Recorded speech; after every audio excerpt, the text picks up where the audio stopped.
Hello, hockey friends and families around the world, and welcome back to Our Girls Play Hockey. I'm Lee Elias with Hayley Scamurra and Mike Benelli. And on April 21st, 2026, our very own Hayley scored a hat trick. It was scored in 2 minutes and 44. I don't want to add any extra time onto that. 44 seconds, fastest in PWHL history. But here's what makes it powerful for our audience. And this is going to be for the entire audience, no matter what show you listen to. All three goals came right in front of the net, off deflections, off tips, with traffic and timing. All of these, the symphony coming together. And obviously, Hayley scoring all three goals in a short amount of time, really showing us expertly how to do it. All right. And in the league that she's in, scoring is very hard and space disappears instantaneously. So that kind of production's not luck. All right. I think you can look at it and go, oh, wow, 3 goals. And no, it's not luck. It's a skill set.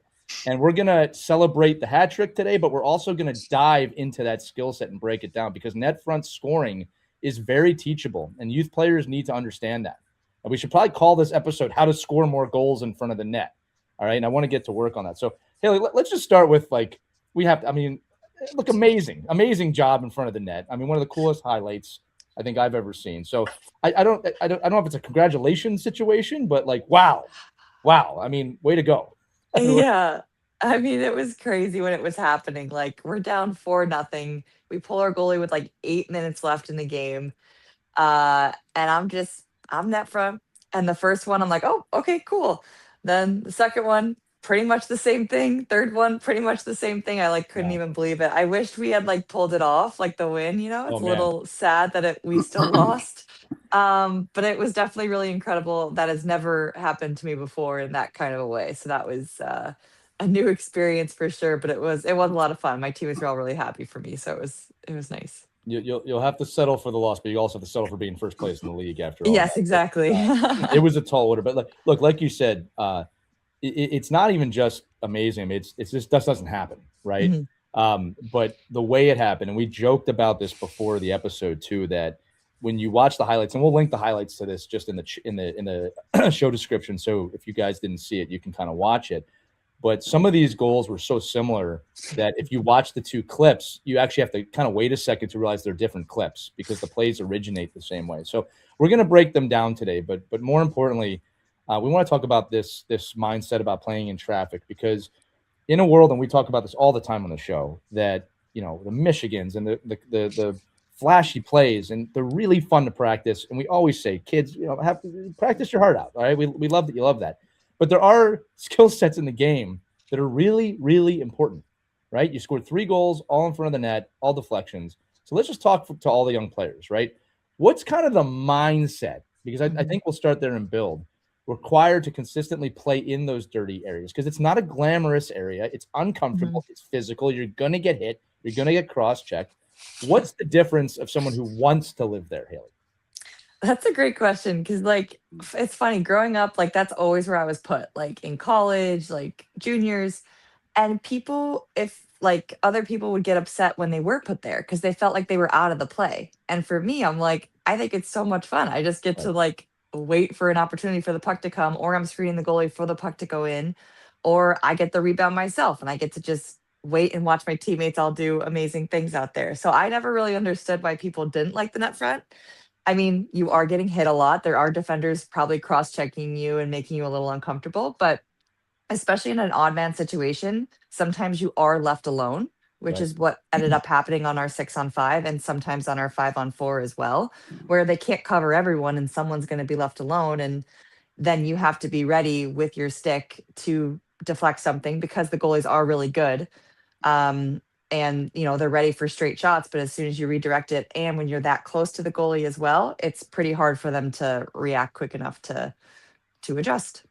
I love that you brought up real quick. I got to say, maybe think of this right away about, there are players. You're right. Oh, I don't want to play. Yeah. I wonder if it's in the way we say it. We should say things like, actually 85% of goals statistically are scored from right there. Yeah. So if you go there, statistically speaking, good things may happen, right? But that's the mindset, right? And with kids, I always say, would you rather have, and kids, you got to answer this question for yourself.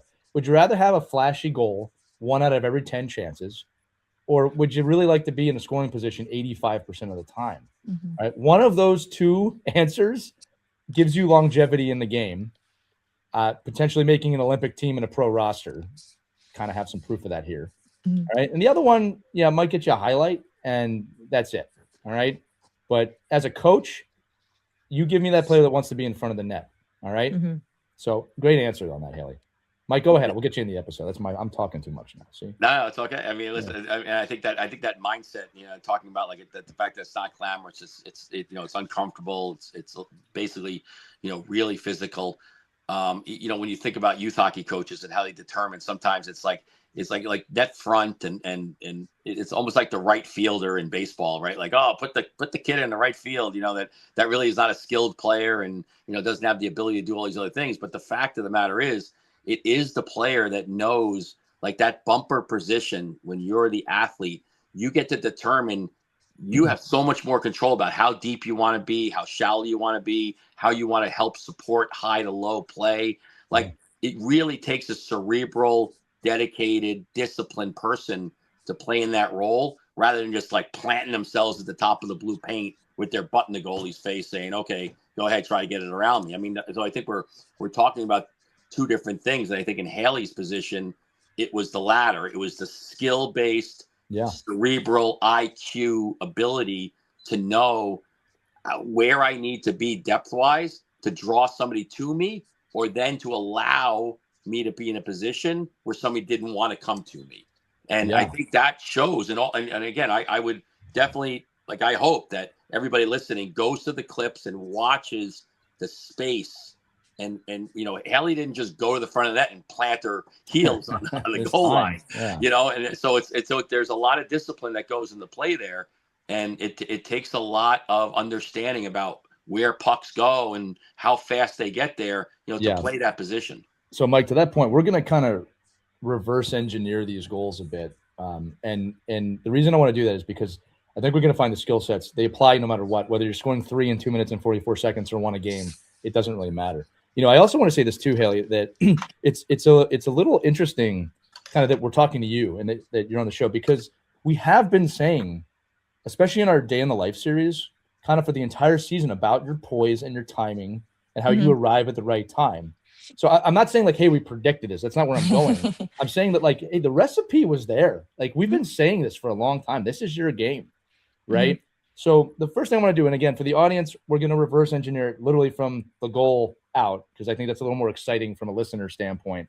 But remember, the whole recipe has to be there for this to work, right? It's not just about the goal, okay?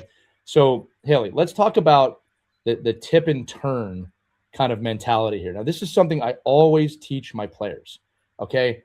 I think there's a misconception on what tipping the puck actually is, okay? I think most players, Mike, to your point, they think a tip is this big whack, right? You have your stick up and you whack the puck in. That's not a tip, okay? I think what would surprise most people is what a tip is. When you're thinking about what a tip actually is, right, it's actually a lot less motion than people think. It's more about tracking the puck and positioning your stick or your blade in a way that's going to, tip the puck into the net. And then the most underestimated part of a tip, and Hayley, I love you for the way you did this 3 times, because I'm going to be showing these clips forever, is the tip is not the end. Tip and turn. You tip and turn towards the net. I always tell my players, if it goes in, you'll know. All right. But there's always a chance you tip it and the goalie, it hits the goalie. And if it hits the goalie on a tip, there's a very high opportunity there's going to be a rebound. And if you tip, turn, and put that in, you've got a goal. So, Hayley, again, talk about your own experience from youth up about, we all have to learn about that. Don't whack at it. Track it, and kind of like what's the high level Hayley Scamurra pro tutorial here on the tip and turn? Yeah, a big thing is kind of what you had just mentioned in terms of not like whacking, because like when you're going fast like that, like odds are you're gonna miss the puck. Like you're not you're not reacting in like the right way. Whereas like what you were saying, like you guide the puck in, like you're almost bringing the puck in with you as it comes in, and then that also adds to like the turn, and that's why you end up kind of turning to the net after you tip the puck. So as long as you kind of do that motion, it really helps with guiding the puck in, having it be like a good redirect down, and not like, I don't know how else to describe it, but you can also redirect it up, which is a little bit harder, obviously. And it's also harder on like the goalies too. So if it's kind of coming at like, knee height or something like that, you can also kind of go up with it as well. But that's something I've been kind of working on in seeing, but all of mine obviously went down or kind of to the side. But yeah, I think the big thing is guiding the puck in with your stick. Like as you see it coming, it's like, okay, like be patient, guide it in, Right. turn with it, face the net. And like sometimes even today in practice, I tried to like turn and guide it in. I ended up trapping the puck basically, and it was at my feet, and then I was able to like hit a Right. rebound. So Right. like that's another option as well. It might not even get to the goalie. You might end up trapping it yourself. You're like, oh, here we go. Right. Well, go ahead, Mike. No, I'm just saying. I mean, those like. So let me ask you about the technique and about kind of your thought process going through it. Are you and again, we just see a little bit of off the video, but really, it's the 3 goals you scored in this way were a result of what you just talked about. Hmm. Hundreds of hours of actually doing that skill, and I'm Hmm. just wondering, are you more comfortable when you're learning this process? Are you giving the target? I wish I could Hmm. have a bigger screen. Are you Yeah. giving the target of the blade, or are you reacting to where the puck is going and then positioning yourself for the tip? That's a good question. I would say when you're first working on it, you can kind of show it to one side. Like let's say like you're working with a D at the blue line and be like, "Hey, I'm going to like start on this side. I'm showing like my backhand side. Let's just do shots on this side, shots on this side, and then work on it where the stick's in front of you and then you react." Because I think it's important, honestly, like in a game, I'm having the stick in front of me so that I can react once it gets to a certain Right. side, because you don't know which side it's going to come to and you don't want to be like late to it. And you don't want someone to be able to tie you up. If you have your stick in front of you, you're less likely to get tied up as well. But I think in terms of like practicing it, I don't think it's a bad idea to like start on one side just to like work on the motion and work on turning with the puck and guiding it in. And then eventually build to where you're starting center and then reacting. Yeah, Yeah, I'm, and I I'm think that, writing some notes here too. It's I find it fascinating, right? Like, so, and just to prove the point here, Haley, like I'd say, because I was a similar player in terms of net front. I'd say 90% of the time I was putting that puck where I wanted to. Like, Mhm. like there's a little luck involved in the sense of like sometimes it might tip a different direction than you're thinking, or Yeah. sometimes it just hits you and like you're not expecting it. Yeah. But 90% of the time, I was putting that puck in a place that I wanted it to go. And to your point, I would always communicate with my D when we were at practice about like, if you see me like this is Hmm. what we should do. So a great Hmm. example for youth hockey players, and this is why this might not get worked on so much, is if you don't talk to your D and you get an overzealous D that likes to take clappers, about neck height, I don't want to jump in front of that, right? So look, the D at your level, and I think you can accomplish this at a lot of youth levels too. Puck Hmm. placement's everything when you go north or south. All right, Hmm. and then again, we'll get to your D because they played a massive role in this. But I Yes. love that you said, and kids listen to this: the stick's not out to the side on the tip. In fact, if you Hmm. just put it out to one side, I'm sorry, before the shot's taken, it's Yeah. not out to the side, because not only can people read that, but now you've limited what's going to happen. And as Haley said, what happens if it goes to the other side? Yeah. Right? So the stick is actually, she said it, in front of you, probably in the air. So now you have that full kind of range of motion. That's how a tip begins. Hmm. All right. And when we practice this, and you mentioned this, Haley, and I want the kids to understand this. Man, I remember taking 100 shots from the point. Like I'm standing in front of the net. When I say Yeah. taking a shot, I mean the point's shooting at me, Yeah. and just top right tip, top right tip, top right tip, bottom right tip, bottom right tip, just moving that puck where I wanted it to go. Hmm. And you're right, there is something special about a low tip going high. Yeah.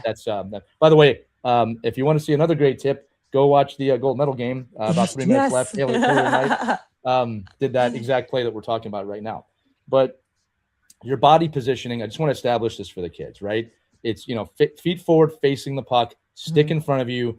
And then the other part of this that I think in youth hockey gets really undersold or misunderstood is there's an intensity that you have to have in this position. You Mhm. cannot be just kind of standing up in front of the net. Mhm. Like, it's extreme focus in front of the net to make this play. Can you talk about that for a minute? The level of focus you have of tracking this puck before Mhm. it's even off the defenseman's stick. Yeah, I mean, you have to be tracking it the whole time it's being moved along the umbrella or the top half of the blue line, if you The will, zone, yeah. the zone. And I think that's what was happening in most of the clips, honestly, because we kind of went side to side, and it's super important to screen the goalie the whole time, so they're always having to work at trying to find the puck. Because Right. then if you're just standing still and you're not screening them, they can easily see the puck going side to side. But if you're screening them the entire time, they have to work a lot harder to find it. and it makes it harder on them, or they're getting out of position in order to see the puck. And then Right. that also messes with them as well. So I think it's super important to always look at where the goalie's looking and make sure you kind of stay in their field of vision. Yeah, and one last thing kind of before we expand the play here, right? God, net front presence. I say this to my team all the time. There's a difference between wanting the puck and needing the puck. There's a difference between hoping to score and having to score, right? It's all mentality. And the thing, again, I said it at the early part of the episode. This is where goals are scored, okay? So you better be hungry to get that puck in that area, all right? You cannot be nonchalant in front of the net. And Hayley said, there's a lot going on. You've got to screen the goalie. You probably have someone sticking you in the back. All right. Like you probably have someone vying for position there. If you don't have a scorer's mindset in front of that net, you're not going to get goals. It's intense. It's extreme focus, and you better be ready to tip and turn and put that puck in the net. All right. If you're just willing to tip, it's just not enough. I'm sorry. Like it's not a good position for you. All right. So great breakdown there, Hayley, of that, because again, this, by the way, these aren't the only 3 goals you've scored this way this year. We should also mention that. Like, all right, now the other part of this is timing. All right. So a lot of people think it's just parking in front of the net, right? They weren't stationary. You talked about it. Let's talk about the arrival and the adjustment, because you arrived to the net the perfect time on all 3 goals. It's not like you were just standing there waiting. Can you, now we're rewinding back. Like the goal was the last 3 seconds. Yeah. Now we're going to rewind back 3 seconds, 4 seconds, even more, where you started potentially on the boards or you were coming to the front of the net. Give me that process. Yeah, I think what was great about the goals was like our retrievals for pucks. So it was like a board battle on the side. And I remember I was in it with like Abby Rock. Yeah. So Abby Rock and I are in the pile, working on getting the puck. We know we have our D release, but then we also had that dot release in the middle. It's super important to have that because usually 2 defenders kind of go to the walls to block those releases off. And so we were able to get it to her, and she did a great job kind of possessing it, waiting for, pressure to come to then release the puck back to the point. And then at that point I knew, I'm like, all right, that's my cue, go to the net. Right. And so then that's when I'm at the net ready for any shots that might come right away, or waiting for all the motion to happen with like all the passing and stuff like that. And then honestly, like with Ambrose's shot, I could see her the whole way. I was like, she has a perfect lane to the net. Like this is definitely going to be a shot on net. So like I really had like time to be ready for that tip. I love that you said the word cue. All right. Because this is another aspect of these plays, right, that I don't think gets worked on enough, is there was a cue of, okay, now this play is dictating I go to the net. Does that come through conversations, through practice, through experience over the years? Is it said? Is it unsaid? I think just experience. It's not really said. I think it's like as soon as you see that we have full possession and that like their team has kind of backed off of that like pressure, I think that's when you kind of know it's time to go to the net front. Right. And we talk about this all the time, Mike, about transition being the big separator between skill levels, right? And I think when we talk about transition, a lot of people think, okay, it's offense to defense, defense to offense. It's actually much more vast than that. Like there is a transition of being in the O zone with the puck, being in the O zone without the puck. That is a form of transition, right? So this cue is actually based on a transition of sorts. Where I think a lot of youth hockey players fail is they don't see or read the cue. Now you're developing young players, okay? But as a coach, frustration might not be the right word, but one of the things I notice is that, okay, the puck goes to the point and you might still be standing in the circle. And it's like the transition has happened. You need to go to the net now. Learn that. Mike, you were about to say something before I started talking. No, I'm just listening. I think I'm just trying to break this down for like a youth hockey player, and I am embarrassed that I don't know Hayley's teammates and her line mates, but the fact is like that doesn't happen.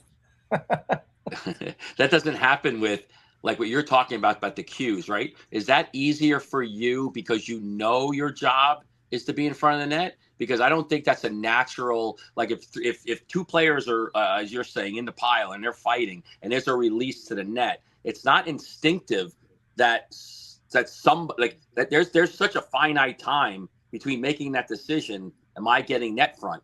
But you already know, like you're already designated as that person to kind of be there. Like you're not skating across the rink to get there, right? but it's not a natural flow in your game? Like, I think for us, like when you look at youth hockey coaches, sometimes we just expect like, well, of course somebody needs to get there, but for the player, that decision has to happen so quickly that would you recommend like that somebody's designated to be in there, almost like the bumper or the quarterback of the power play. Like that's a worked on release, right? Where at the end of the breakdown and my cue is somebody else has a cue to do something else. Yeah, so I guess it was talked about in that sense. So for 6-on-5, yes, my position was net front, as it is for 5-on-4 as well. So I think that just stayed the same. So that does make that transition a little quicker, obviously. However, even if it's just 5-on-5 play, let's say, right? Like as soon as it goes low to high, it's like I'm going right to the net, whether that's going to be directly net front or if it's going to be for a high tip or if I'm going to be maybe like the third forward high for a release for the D. There's just a lot of different options because you don't want people occupying like the same space. So in that sense, that probably takes a little more processing, a little bit more of reading the play when it's 5-on-5 versus like an odd man situation where you typically know where you're supposed to be. I love Right. it. So I think it's important for coaches then too Yeah. to listen to this and say, listen, if you want to see this naturally occur in a 5-on-5 situation and organically happen, then you need to let your players know. Like, and Lee, we've talked about this a million times about, players knowing roles. Like you clearly know your role.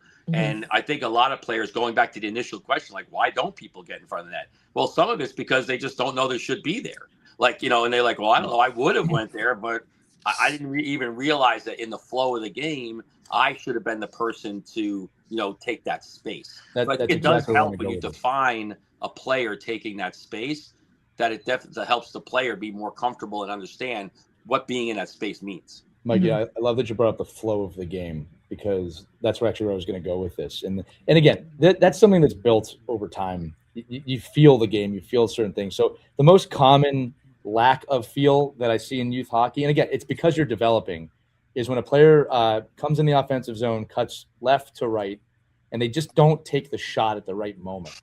Whereas, when you play for a long time, you start to come across the top of the key or the top of the danger area, you kind of know when you should release and you know kind of where to put it. And if you hold on 1 second too long, your scoring percentage goes down. I think with net front presence, it's the same thing. You have to arrive at a certain time. You have to be in a position at a certain time. And Hayley, in a minute, we'll go 3 seconds backwards because while one of the roles is to be in front of the net, you have to help create the play to get you in front of the net. We'll talk about that in a minute. But I actually want to break this down kind of like now that we've gotten through this part a little bit.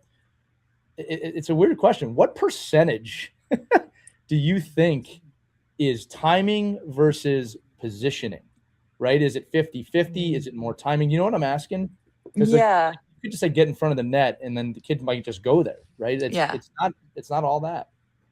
That's so true. I think timing is a lot of it because you can also do like a flash screen. So for those that might not know, it's where you just skate through the eyes of the goalie, so like across the crease as the shot's coming. But that's really indicative on timing because it has to be as the shot's being released that you literally pass the puck and it almost hits you kind of thing. And then it'll hit the goalie. So like that one's really based on timing. Whereas like if you're just doing like a regular screen where you're standing in front of the goalie, I think that's more positioning because you have to be in their eyes the whole time. And make sure you're in the right spot because that timing maybe doesn't help. Like if you get there sooner, then like people might not be on you as much, like as a defender, if you arrive like closer to the shot happening. But sometimes it works out where you're just standing in front of the goalie throughout the whole sequence. So it's more positioning. Well, and we didn't even talk about being a decoy in front of the net too, right? Like if at least when I played, look, the tip's always on the table, obviously, if a D wants to throw it there. But if I'm in front of the net longer than I want to be, we'd have conversations. Okay, now I'm a decoy, right? Now the goalie knows I'm there, the defenseman knows I'm there. You put it where you need to put it. Again, that's probably a little more advanced. Like I think kids right now, it's just about finding the time to get there. The flash screen, very dangerous if you don't know what you're doing. I definitely want to have a full cage on for that one, no matter what you're doing. But I love that. Okay, we're gonna pause on the deconstruction here because I do want to talk about the hat trick again in 2 minutes 44 seconds. I'm just curious, like when that's happening, right? Does the net feel bigger? I mean, like, does the confidence grow, or were you just like, okay, I'm going to do this again? The other thing too is like, it's going to be really easy for fans to be like, how do they not know she's going to do that? She just did it. I don't think it was luck there. All right. I think it's culmination. So like, what was going through your mind when these are happening?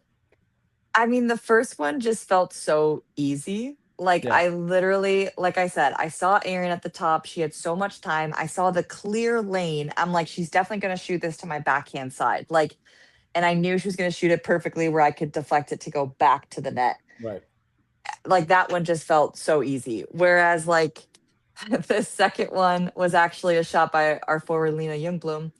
And it was a one-timer. That one was just straight reacting because that came off so fast, and it was actually a dot release play kind of. And she was just ready for the one-timer, and I just reacted because it was coming at me really hard, and then it hit my stick and went in. And then the third one I think was just another shot from Erin, and that one I just it was just so funny because like when I tipped Lena's shot, I remember like she was on the ground like, was it me? And I go, I hit it. And then we're going through the line. The girls are just like scams again. And then when I tipped Erin's shot again, like all the girls go to Erin, like, was it you? And she goes, I think it was scams again. Hayley, again, amazing stuff with that. How would you rank your celebration game? I saw your celebration. You're a really humble person. How would you rank that? I'm like a 0. I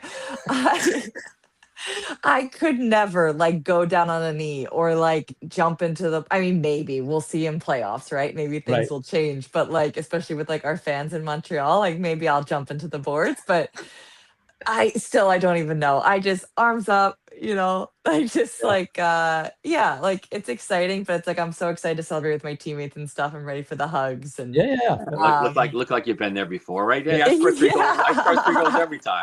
If she's going to keep scoring, he's got to work on your celly game a little bit. It's actually, I think I was laughing at one point on the ice. I just like couldn't even believe it. And like the fact they kept asking me and I'm like, I did hit it.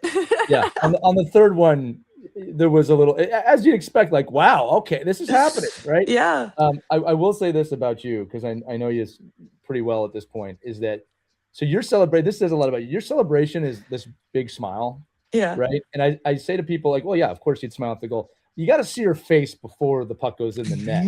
It's a pretty dramatic change from like, I'm going to murder this puck to, I scored a goal, Like, so I have appreciation for that. And joking aside, I do appreciate how humble you are, with that. But yeah, if you get a big game winner or something, you just remember this conversation. Yeah. That's something the kids can teach you, right? They have all sorts of celebrations. It is funny. It actually reminded me of a goal when you were talking about timing. I scored against Minnesota in Minnesota, where there was a rebound at the net and I got there just in time. And then like, I was able to get it around the goalie and I like tapped it in, but it just reminded me because you were telling me about my face and there's a picture of me before I tap in the puck, empty net, by the way, laser focus. Yeah, like, that's you. Angry, and then just tease it afterwards that it goes in, right? But that is funny. I do go through a range of emotions. It's the alter ego. I'm going to say it again. There's two Haleys, and I think what happens is when you score, that you now like podcast Hayley comes out for about 5 seconds. And you put her back away. And like, you have a very intense stare, Hayley, when you play. It's pretty intimidating. I'm not going to lie to you. That's funny. Yeah. So we'll look for you riding a stick through center ice next goal. Yeah. Maybe if it's the Walter Cup overtime game-winning goal. Yeah. I mean, although you guys kind of had one of those already this year in Italy. All right, let's keep going back to the goal now and deconstruction. So now we've kind of gone through the 6 seconds leading up to the goal. All right. Now we're going to talk about everything before that. So a forecheck has to be established, and your role on that forecheck is essentially to get that puck free for your teammates, right? And I'm bringing that up because I think it's really important to understand, like, Hayley's job is not just go to the net, right? Like, you've got to create the play that's going to make you go to the net. So can you, and again, it's a little more than just get the puck and get it out, but can you talk about some of those forechecking responsibilities to create that time and space to get the puck north to south? Yeah, I mean, for 6-on-5, it's kind of like all hands on deck. Like, if you're there, you got to just go. Right. Like, your mindset has to be go, go, go, because you're trying to get goals quickly. You don't want them to get any possession. And so I think on that one, it's more so just like everyone's going. I mean, same with like our regular power play too, right? Yeah. Like 5-on-4. But for me, like on our face-offs, my job is hunt. Like that's always what it Right. says on our like job, right? So it's like Yeah. I just know I'm ready to like my first job, like off a face-off, for example, right? Like my first thought is okay, go right to the dot and then react once I see which way it goes to help support and make sure we get possession of the puck. Right. If it's dumped in, right? My mindset is just go all out, make sure they cannot get a clean clear. Um, because that's just for a power play to have to break out again is just the worst. Like you Right. just want possession of the puck, you want to be in zone. And so for me, that's just my motivation. I'm just like, yep, I'm on it. Like that's my job. I've got this. I love forechecking. It's one of my favorite parts of Well, the I game. love that you describe it as hunting, and I think it's Mhm. exactly the term I actually used with my youth players because of you last year. Like, go hunt that Yeah. puck, right? Go, Nice. go, go. Yeah. We sometimes say go get the bacon, right? Another thing too, you're talking about power play specific, but this is also true just on 5-on-5 plays, and Hmm. you'll see this at pro levels of hockey. Is when you get the puck, you'll see the players start to kind of rotate it around the boards, right, and find that open player. And what they're doing, kids, is creating that time, right? They're creating the possession. I think sometimes we get the puck, we hold it too long, or we try and make a one-on-one move when if there's an open player and you can create some time for your team, you want to move that puck, Hmm. right? And in terms of this episode, what Hayley does so well is like, again, she'll get that puck to the next available forward or D, and then that activates, we talked about the cue, it activates the, okay, I'm going to start moving towards the front of the net. Now, it's not like I got the puck to the wing, let me go to the net. It's she watches the plays. I can let you Hmm. explain this too. When the Hmm. puck gets to the point, that's the activation point of going to the net, right? If it's just on the board, you're probably in the F2 support role at that term, right? Yeah, exactly. I think, as long as I see that I made like a clear pass to the D, it's also trusting the D that they're going to have possession and like, create a little time for me to get to that net front. And then if it's like a battle, obviously that you're there for close support to make sure you help again. If you then need to like kick it to the D or get it low or switch sides, even you might want to rim it and switch it to the other side. Right. So it's all kind of like reading the play and reading where the pressure is. Um, and just knowing if you made that clear pass or not to whoever your outlet is. I love that we're bringing up read the play because, again, I'm going to bring this to hockey IQ with youth players. Mhm. You can't panic in these moments. Like the amount of times, and kids, I'm going to say it's like a coach, but I want you to learn from it, right? That we throw pucks into crowded areas. When Haley just said it, reversing it to the other side of the ice creates more time and space. These are things we look for as coaches, right? When I see a younger player read that, okay, there's 3 opposition players in front of me, and on the other side of the ice, there's a 2-on-1 on our side, and you reverse it or you throw it to the other side to create that time, man, that's a pretty brilliant play, right? Because now we can set up, right? And I say to the kids all the time, don't throw the puck into traffic, right? I'd rather you hold on to it at that point. so a Mhm. big part of what Haley's saying, and this is all about, again, net front presence, is reading the play so you can create the situation for the net front presence. It's not enough just to go there and hope. That's not going to bring you to the promised land. Yeah. Right? Mike, you have anything to add to that? Because I'm gonna move on to another thing. Yeah, I just think the strategy of that is why it's so important. And we talk to players about being multi-sport athletes and thinking about space and awareness. And if you're a lacrosse player or a basketball player, you understand these terms. Like you understand, the fact that on what that one area of the field or the playing surface is a strong side and there's a weak side and there's a way for you as a player to put the puck somewhere else to create the time for you to get right, into those open areas. Like, right, like if you want to just keep jamming the puck and go into places that are clogged up and and there's no way you can build any support for yourself, like with Haley's role by putting the puck somewhere else away from her to a place where that player now has to make a decision, it gives the tipper or the screener or whoever is supposed to be in that role the opportunity to get into those areas to make a play, as opposed to,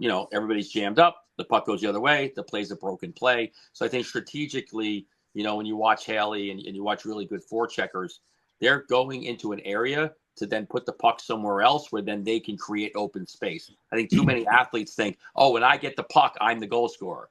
yeah. Like, and that's not, eventually you might be, but the there is a process in place there to open up ice so that you can then eventually get to be the goal scorer. The mindset that I share with all ages, and I'm talking all the way up to national team level, is that the puck carrier is in service of the players without the puck, and the players without the puck need to get open for the puck carrier. Like, that's how I want my teams to play, right, Mike? To your suggestion of, I have the puck, I have to score. If you can score, great. Don't get me wrong. I'm not saying don't score, but I'm saying that the mindset is, who's open? How can I create that time and space? That to me is a really smart hockey player. Now, look, adversely, and I'm talking more the pro level now, you can actually overdo that too. Like, this is why NHL fans are shoot the puck, right? PWHL fans too. But creating that time and space and that possession, it's everything. I mean, it's everything, right, Haley? I mean, again, it's not just about getting the puck to net. You can take 1,000 bad shots and miss the net 1,000 times, or you can get a right possession, right placement, right timing. It's super important.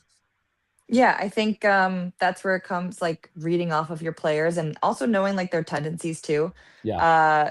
So if a player is like going in the corner and they might go around the net, like, one player might always kick it tied to their D. Another player might always try to wrap it around and like go for an attack. Where I think like you can read off of that, right? And like make sure you time how you get into that slot area for maybe a pass from them, or to then arrive when they kick it out high to the D, that you're there net front to then screen. Yeah. It's also chemistry. Hmm. You Yeah. build that chemistry throughout a season. And I'll tell all the players out there, when you get chemistry with your line mates or your D partner or all 5 players on the ice, it's magical. It's All right. nice. It's a Hmm. magical feeling when you know what they're doing. The other thing I'm going to say about this too, with tips for the kids listening, is, look, if you take a wrister or a snap top corner, it feels great. It's a great way to score. I promise you, kids, if you get a good tip off, it feels just as good. Hmm. All right. Especially if you do it 3 times in 2 minutes 44 seconds. All right, Haley. Next thing I want to ask you is this: you're on the taller side when you look at the PWHL in terms of roster sizes and height. Do you think you have to be tall to be in this position? Can smaller players be in this position? I mean, obviously being tall helps in terms of just getting in front of the goalie, Hmm. but I don't think it's limited to that. Correct? Definitely not. We've had plenty of people who are on the shorter side being net front as well. I think as long as you have like good hand-eye coordination, good hockey IQ, I still think you just being a presence in front of the net is a Right. distraction enough for the goalie.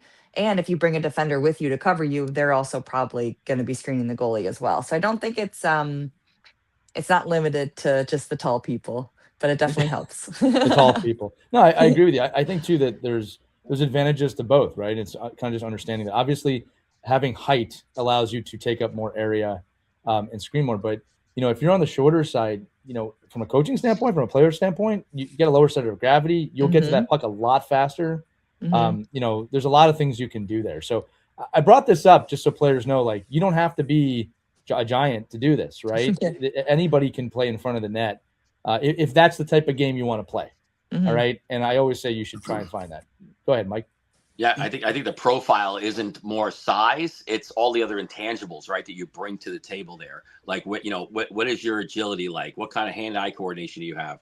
What kind of not only hand-eye coordination, but like, how do you determine angles, and how do you determine like space? And like, sometimes, I don't care if you're the biggest player or the smallest player, right? You're that person that's in that role needs to have a lot of other intangibles that.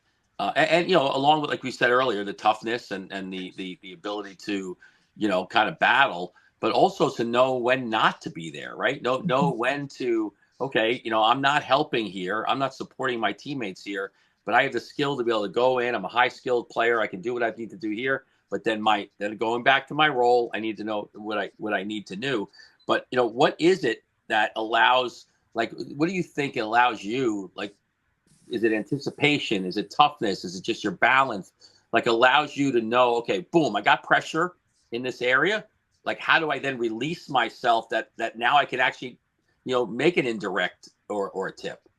Yeah, if I do start feeling pressure on me, or if a D kind of comes to me, I use them to put myself into a better position. So I'll kind of like push off of their hips and then pop into a space, whether it's to pop into a space higher to tip the puck, or to pop into a space for a quick shot from someone, like if they're able to like slip it to me, like on the inside like that.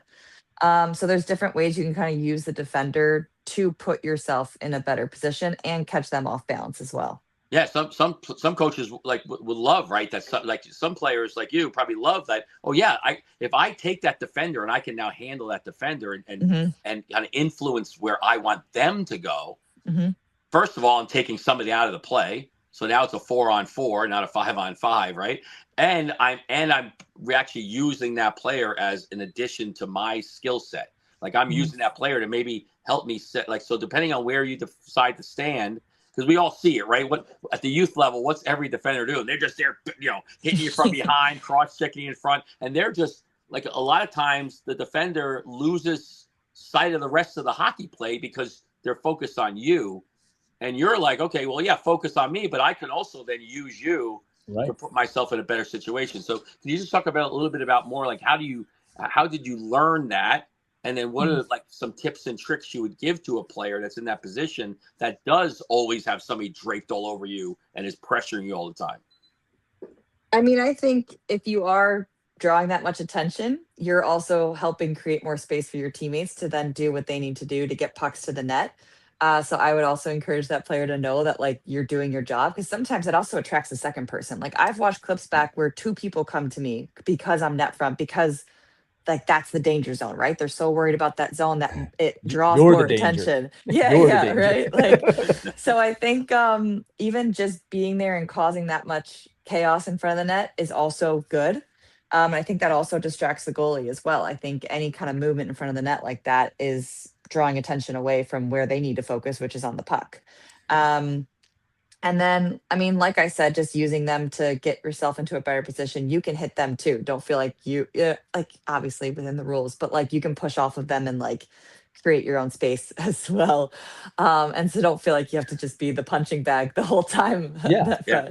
Well, hey, listen, I'll tell you what, when I played, and again, it was a different era when I played, Haley, but like you could come kind of cross-check someone in the back a lot, right? And get away with I it. think it Have you happens watched with us today's too. NHL playoffs? Yeah, no, you know what I I'm don't saying. think that rule. Yeah. I don't think that rule even exists. In But yes, the playoffs, they let it level. go. But I'm saying that was pretty commonplace when I played. And I remember when I was in front of the net, I mean, look, there's some gamesmanship. If that D's really focused on me, they're not focusing on the play at that point. And I can do a lot of things with that, right? So just continuing on this too, I want to make sure that we're helping the kids listening understand how to build this. Now, kids, we've talked about a lot.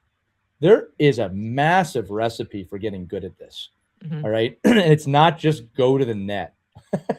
All right. And I wrote some things down here about too, Haley. Like I was thinking about this too, about there are situations in front where the depth of where you are to the net, and you might be in a position, if you're pulling a D with you and you can move up into the slot a little bit, that completely changes this thing for the goalie. It changes it for the shot. Like there's so much that goes into this. Right. So when we look at this recipe and the way kids want to practice this, obviously we've talked about a few things: timing and getting to the net, not whacking at the puck, depth perception, reading the play, reading the shot, body positioning, tip and turn. Kids, there's a lot. There's a lot that makes you good at this. You got to practice. All right. And I also think I want to say this: a big way to get good at this is playing other sports. In what I just said, playing baseball or softball, playing basketball. All right. I mean, there's more, right? They all play into this. If you've been up to bat in baseball or softball, you're going to be better at tipping just because you're reading that puck coming at you. Haley, what other sports did you play? Soccer, I didn't think about that too. Like that you think kind of absolutely fly into this? I mean, for me, it was soccer and tennis. And I still play tennis in the summers. And that's obviously huge with hand-eye coordination. And so is soccer, obviously, too. But for me, I definitely attribute that to tennis. And then, like, honestly, when I was younger, we played backyard baseball, like, all the time. Yeah. So, yeah, I mean, it plays into it. It's so important. And then the other thing, too, is with tipping the puck, you have to almost view it, again, this isn't going to be the complete right terminology, but it's a 360 field in front of you. Obviously, you can't do it above your shoulders. Right? It's high sticking. But you have to be able to learn how to tip that puck anywhere. I remember the first time someone taught me how to tip the puck across my body with my backhand. And like having never done that before. And then how kind of easy it was too. And that's a really impressive tip, by the way. That one feels extra good. Yeah. All right. Or how to, and this one's, a little bit advanced, but it's not crazy.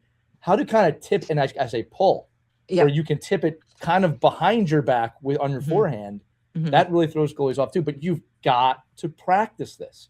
So kids, the way I practice it, and Hayley, I'm sure you do too, is I would stay late after practice if I could, or if I had free time at practice, I would have a coach shoot pucks at me. I'd have a teammate shoot pucks at me. I'd try and find different ways to tip. I'm going to say this again, kids, that it's not about whacking. It was just about moving my stick the shortest amount to just get it on the puck. Tipping is not as hard as you think it is. All right? Tipping is not as hard as you think it is. Tipping is more about positioning, moving that stick to the right spot. And I almost want to call it tapping, right? It's not even about just tipping. But Hayley, again, you've given us so much value with that today. But in terms of teaching kids, right? Yeah. And I talked about how often I used to practice this, right? Free time or just having teammates or coaches shoot at me. What's your process to work on that? Well, it's funny. So actually, the day before the game in Vancouver, for some reason, like I was like, let's do tips. Like I asked some of the D to like shoot on me. I must have been sitting there for like 50 shots. Like I swear, just staying there. And then some teammates came in and did it too. And then that happened the next game. And I was like, I have to do this every single day now. But but I mean, that's my favorite way to do it is you just ask like a friend, to go to the point, and like who doesn't like to shoot more pucks, right? And I think I like doing that, especially with the D that I work with on the power play, to do it with them, especially more because that's my position there as well. And you can just stand there and just work on, tell them, hey, shoot to this side more often. And then you just have your stick in front and you work on that side. Then you can work on the other side and you go from there. And don't be too hard on yourself if you're not tapping pucks. I think sometimes like you don't touch any, you can get really frustrated really easily. I think it's just important to kind of like stick with the process, don't judge it, and just learn with it. And honestly, I just like my cue is just kind of like guide the puck. You're almost guiding the puck into the net. I'm like, okay, my stick is a magnet to the puck. Like it's going to touch the puck. And that helps me kind of refocus. And I usually end up tipping the next shot. Magnet was the right word for that game. Yes. Yeah. And another thing too for the kids, like ways to practice, just like we'll say like more from a beginner standpoint. First off, when you're practicing tips, you feel pretty cool because someone's literally shooting a puck at you and you're standing there. And if people are watching, it's like, man, you're standing there in front of someone shooting pucks at you. Yeah, it's pretty cool. But it can also be a little scary the first time, right? Because someone's shooting pucks at you. All right. So I'll tell the kids a few things. One is that it's like baseball and softball. If it's coming right at you, you will move out of the way. Okay. If a puck's coming at your head, you're not going to just stand there and let it hit you. Okay. So just kind of know that. The other thing too is if the blue line feels a little too close, have someone shoot the red line. All right. You can build into this by taking the time, right? Now, as you get good at it, you want them to get closer and closer within reason. And you want the shot speed to go up more and more within reason. But you don't have to start with, a howitzer from the blue line. You can even start with the puck coming on the ice and just moving your stick timing wise and tipping it in. That's where I would start. Okay. And if you want to do this off the ice, again, just get your stick. Someone can shoot a tennis ball at you. All you got to do is touch it. It doesn't even have to go in the net at that point. Just track it, tap it, track it, tap it, and turn. All right. That is also one of my non-negotiables when I'm teaching is do not forget to turn after you tip it. Do not forget to turn if you miss it because there's no guarantee the goalie made the save, right? Cleanly. So it's always tip and turn. All right. Another thing I want to talk about real quick, we're almost done here, Hayley, is that tips are often, I don't agree with this, but they're kind of referred to as ugly goals, right? Like they're in ugly areas. I don't agree. I think tips are one of the most beautiful types of goals. I'm bringing this up because everyone loves the toe drag release snap to the corner. All right. That's not your style. Not saying you can't do it. Yeah. Does it feel bad for you when you get a tip in goal? You see where I'm going with this? Doesn't it feel pretty good for the kids listening? It feels amazing. I think tipping goals are really cool. I love how it takes so much from like the person shooting it, making sure it's in like a good position, and then the person with the IQ, or not the IQ, the hand-eye coordination who's able to like redirect it in like how is it even like in such a different direction, right? Like I just think it's really cool. So like my first one was on the backhand side. I'm like, that felt nice. It literally went to the opposite side of the net. Cool. Another fun one is when it's high and the goalie goes high and then you tip it and it goes down and then it goes just on the ice in. Another great feeling. So all goals are great goals. I was going to joke too. If you need another excuse, most goalies will dismiss it after as a tip. It's like, wasn't my fault, I got tipped. So Yeah. I can live on that one. Right. That's always a fun one too. But just an incredibly valuable and important skill. Kids, if you work on this at a young age and develop this skill, it will set you apart heavily by the time you're 12. All right. Because coaches look for these players. All right. And I'm going to be honest with you, and Mike, you should comment on this. There are not many players in youth hockey doing this. All right. We feel the same way about like really being great at passing and playmaking. Like these are the ways to separate yourself. Everybody wants to score. And I am not telling you kids not to work on your shot. In fact, I'm telling you to work on your shot. But that cannot be the only thing you work on. Mike, your thoughts on that too as a coach, because you see this all the time as well. Yeah, I mean, there's more. I mean, every in the summer when we were working with some of the college guys and the pro guys and stuff, like at the end of each session, we'll always add in like some kind of an odd little thing every session like that. It's not all, it's all these little nuances. Okay, I'm going to throw a bunch of pucks, over to your gloves. Like you got to bat it down and hit it. You got to bat it down and tip it. You got to move your body, find ways, and then you start to get the rhythm. Like I said, you can't just be a tipper. You can't be a redirector and say, hey, you want to go out and redirect pucks. You've got to find out, like, where does your body go? Where does your hands go? Where does your stick movement go? And that all takes reps. And to get those reps in, it could be as simple as, mom and dad, tossing you a little tennis ball and you just tapping it down. When you start doing those kind of things, like Hayley is talking about, just getting those 50 little reps in practice, it didn't take her, 2 hours of training. Yeah. It was just, an opportunity to have a teammate that wants to put the puck somewhere where they can both work on it. I think that was a very, underrated piece of this, is that this is also so beneficial for the shooter. Yeah, 100%. Like, deliberate training, like deliberately putting pucks where you want them to go is such a huge skill. And the game is tips and redirects, and that's all the game is. So that and you talked about it before, Hayley, there was a play where the puck just, your timing happened. You come in, boom, the puck's there, and you're able to move it. It wasn't a big wind up. It wasn't a toe drag release. It was like on my stick, off my stick. And I think all those little directions, I think when I see a player sometimes, one of the most common mistakes in a player learning how to tip and redirect is that they stop the puck. Like they don't allow, so that puck coming at you at a good amount of speed is the responsibility of the shooter. And that player knowing, like, I don't need to stop the puck. I literally just have to twist my blade, a half an inch, and it's going somewhere else. And those little nuances can happen without practice. But again, I think there's so many great tips and tricks here, and the ability to understand that the play's never over until it's over. And that's when you turn around and you look and you either put your hands up because it's a goal or smile, or you start hunting for pucks. Yeah. That's when the play's over. Smile or hunt. Either way, you're in the game. Either way. I'll tell you what, Hayley. I'll tell you why I said Hayley. Hayley, we're going to court you, because I wrote that down, to maybe bring on one of your defensive teammates for a future episode to talk about puck placement, because it will teach us a little bit. Great D shooting or great D moving the puck is all about placement. I think another youth misconception is, well, the defenseman has to shoot that thing as hard as they possibly can at the net, and that is not the case. I'd say 90% of the time. Placement and speed and reading what's in front of you. That's another episode. We'll try and get another one of your teammates on for that to discuss. The other thing too, Hayley, I wanted to make a note of this is, this is something I guarantee is going to happen now, because not just of the hat trick, but the way you play this season, opposing coaches are going to say, watch out for Scamurra in front of the net. That is something that is going to be said in opposing teams' locker rooms. Okay? Now, kids, if Alex Ovechkin has the puck, everyone knows to watch out for his shot. Okay? That's standing out. Coaches will say you got to watch out for Scamurra in front of the net. Now, that gives you a massive advantage, because is she going to tip? Is she going to screen? Is she going to move forward or back? Do I commit too much?